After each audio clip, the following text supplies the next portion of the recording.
Hello everyone. जैसा कि आपको मालूम है कि लॉकडाउन है, इसमें घर से बाहर निकलना मुश्किल है। तो इन सब चीज़ों को ध्यान में रखते हुए हमने आप लोगों के लिए बहुत इजी कंसेप्ट के तहत आपकी पढ़ाई की व्यवस्था आसान की है।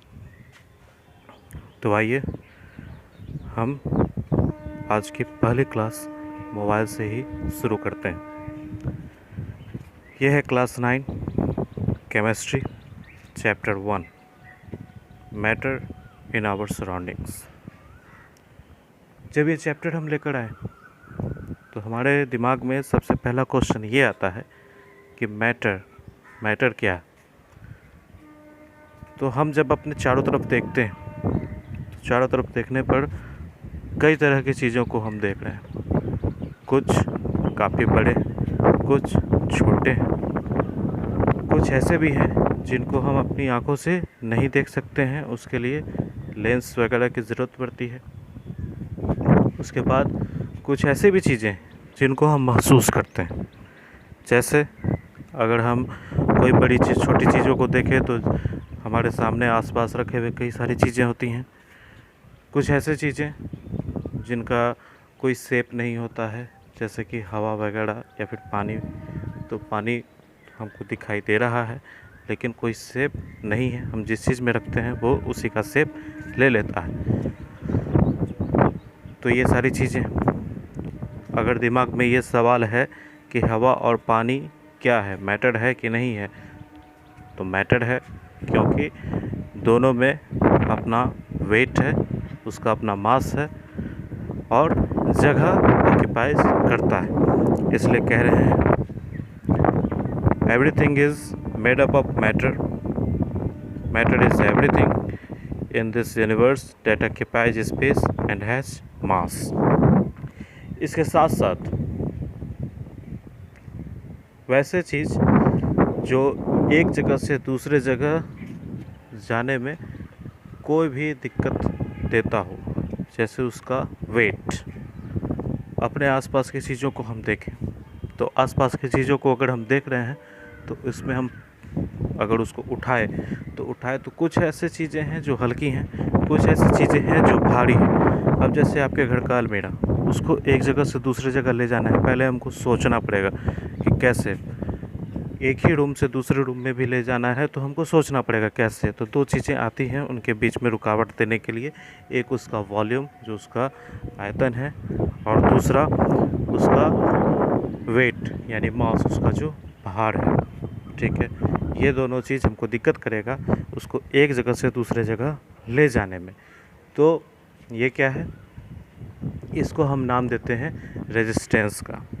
ठीक है, तो सीधी बात है कि वैसा चीज़ जिसमें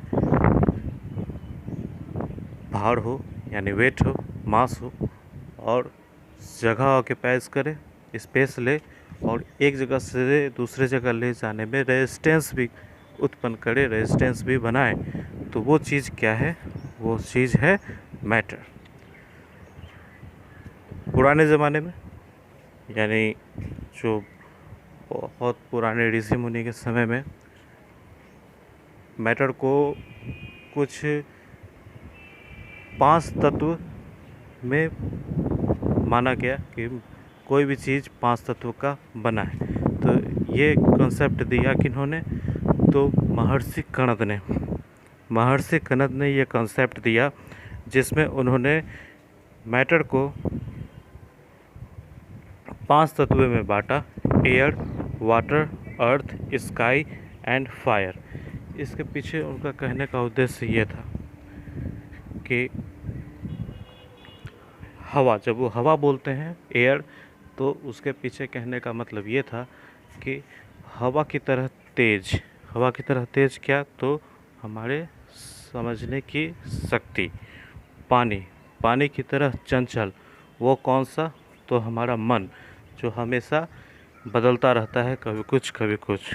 फिर है अर्थ यानी कि भूमि, मिट्टी की तरह कठोर क्या, कि हमारा एक मन जो हम बना ले कि हमको करना ही है, तो वो चीज़।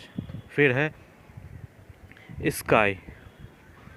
स्काई यहाँ यूनिवर्स भी बोल सकते हैं, ब्रह्मांड। ब्रह्मांड की तरह अनंत, जो कि हमारी बुद्धि, हम किसी भी उम्र में बुद्धि पा सकते हैं, क्योंकि हमारे सीखने का कोई भी उम्र नहीं है।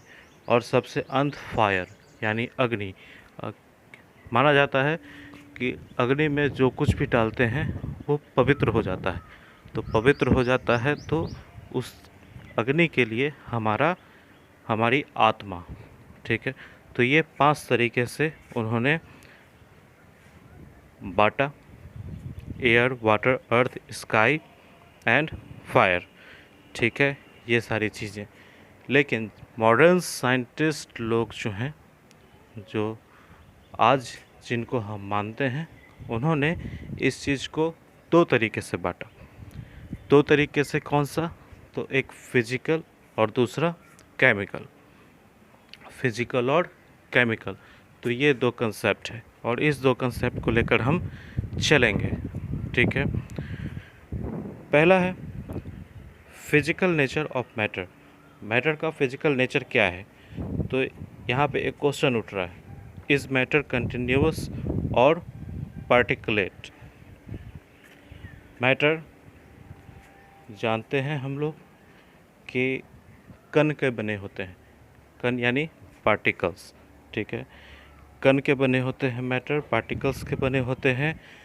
हर एक जो भी चीज़ हम देख रहे हैं या हम खुद को भी देख रहे हैं, ठीक है, तो ये भी छोटे छोटे पार्टिकल्स के ही बने हैं। अगर नॉन लिविंग में हम एग्जांपल लेकर चलें तो सॉलिड सब्सटेंस हमारे पास बहुत कुछ है, और सॉलिड सब्सटेंस में कुछ ऐसे भी हैं जिनको हम पानी में डिज़ोल्व कर सकते हैं, कुछ है जिनको हम पानी में डिज़ोल्व नहीं कर सकते हैं, ठीक है। अगर हम एक ग्लास रॉड लें, शीशे का रॉड लें और उसको पानी में डुबोएंगे तो क्या वो पानी में घुल जाएगा? कभी नहीं, ठीक है। उसके बाद अगर हम चीनी लें और चीनी को पानी में डालें तो घुलेगा? बिल्कुल घुलेगा। तो दोनों क्या है? दोनों चीज़ें जो कि सॉलिड हैं, और सॉलिड होने के बावजूद दोनों के अपने अपने गुण हैं। एक रॉड जो पानी में घुल नहीं सकता है, लेकिन चीनी पानी में घुल सकता है, क्योंकि उसके इंटरमॉलिक्यूल्स टूटते हैं और पानी के बीच में अपनी जगह को बनाते हैं, तो वो घुल जाता है। लेकिन रॉड जिसके इंटरमॉलिक्यूल्स नहीं टूटते हैं तो वो नहीं घुलता है, ठीक है। इसमें जो एग्जांपल दे रखे हैं वो रेड कलर वाला है। रेड कलर जो पानी में अगर हम डाल रहे हैं, ठीक है, तो उस पानी का रंग भी रेड ही हो जाता है, क्योंकि उसमें आपस में उसकी ये प्रॉपर्टी है कि पानी, उसके भी इंटरमॉलिक्यूल्स में स्पेस है, और उस स्पेस के बीच में रेड कलर जो कि अपना जगह बना लेता है, और अपना जगह बना लेता है तो उस पानी को वो रंगीन यानी कि लाल कलर का कर देता है, ठीक है। चलिए आज के लिए इतना ही। नेक्स्ट वीडियो में इसके आगे की बात हम करेंगे। तब तक घर में रहें, अच्छे से रहें, पढ़ें। कुछ भी प्रॉब्लम हो तो जो समय दिया गया है उस समय में आप पूछ सकते हैं, इसके लिए आप स्वतंत्र हैं। बहुत बहुत धन्यवाद।